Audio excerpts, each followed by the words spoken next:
I tried to make this a lot more fun. It didn't work, so you guys are gonna suffer with this. Taylor on her floor.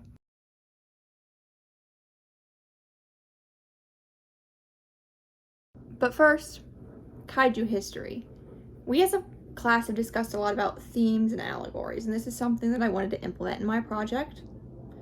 So here's a little background on the MonsterVerse first. It is relevant, so bear with me.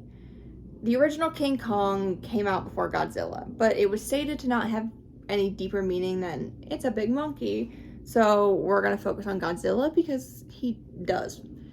Godzilla, the first one, came out in 1954 in Japan, and because of a lot of nuclear testing that caused a boat to become contaminated with radiation, Godzilla got a lot of press coverage pre-release. Godzilla is essentially a huge lizard who eats radiation and kind of protects the world, and you can understand why that's something that interested people in the 1950s. In this film, the whole reason that Godzilla wakes up is because of hydrogen bomb testing, thus beginning the long-running theme of the consequences of humanity. Minor spoilers for Godzilla King of Monsters. The whole driving point of this movie is that when the kaiju wake up, they end up making the area they were in a lot healthier, essentially fixing the problems humans caused.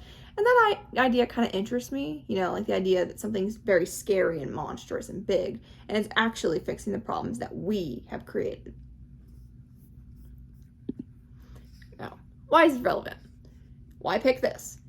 Now, this is probably one of the more shallower reasons for picking a project, but honestly, I was just recovering from my heinous wisdom teeth removal, and in my inebriated and vulnerable state, I was finally forced to watch the Godzilla movies by my roommate.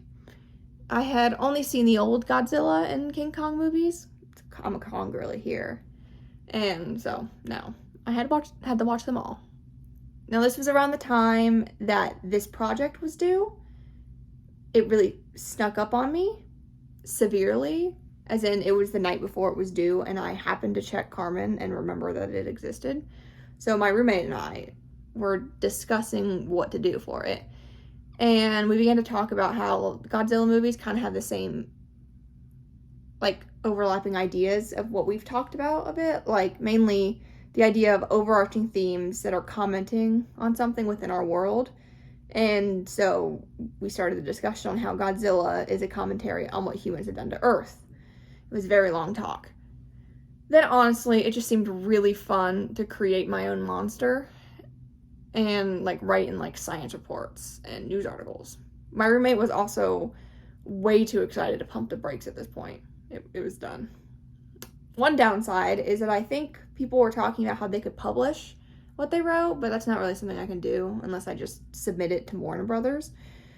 It did give me an interest in writing in other formats other than just the normal novel, writing in the reports and stuff. Now for my project itself, we shall go back to Monarch in the 1950s. What you're about to see is official Monarch business, which is confidential. So you have the pinky promise not to tell anyone. Monarch is a government-affiliated organization that is designed to research massive unidentified terrestrial organisms, or mutos, also known as kaiju or titans. Now, we've all heard the stories of sea creatures attacking different boats, but we had recently seen an uptick in the destruction of whaling boats specifically. We thought nothing of it, as sea creatures have been attacking boats for a while, but after we found evidence of Godzilla in 1954, we began to think differently. For a while, it was thought to be Godzilla himself, as he had been known to attack ships like the USS Lawton, but that was eventually ruled out as more and more evidence came in. Now, this is the first known picture having the unknown kaiju in it. It is not all that much proof and was initially shrugged off as being sharks. By this next photo, we became fairly sure that it was not Godzilla, but another creature like him, and thus began trying to figure out how to learn more about this creature. The creature seemed to only be concerned with protecting the sea creatures, whales especially. This last picture was the most convincing evidence that this was neither Godzilla nor another sea creature, normal sea creature, attacking these boats. It was something else who had taken the ocean and its inhabitants under its protection and was not afraid of dealing with man. And so we began to theorize that we could use that to our advantage. We had recently became aware of whales using a sort of song or sonar to communicate.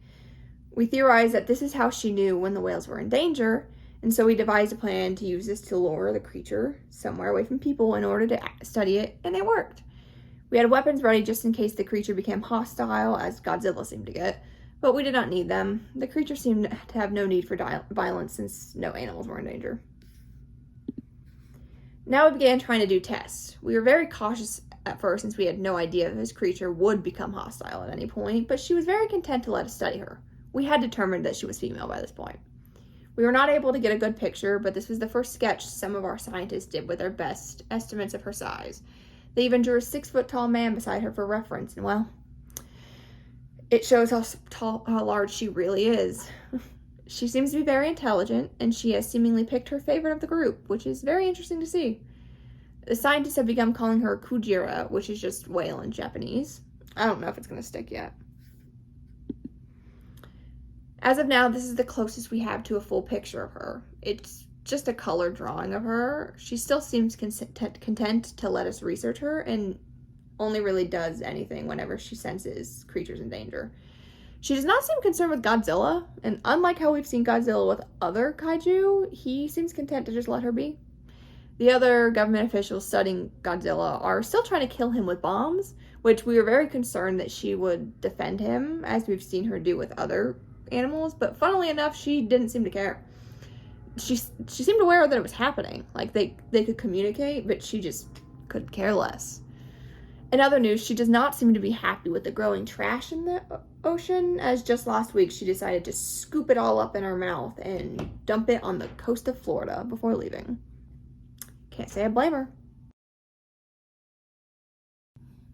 Carbon monoxide alarm activation.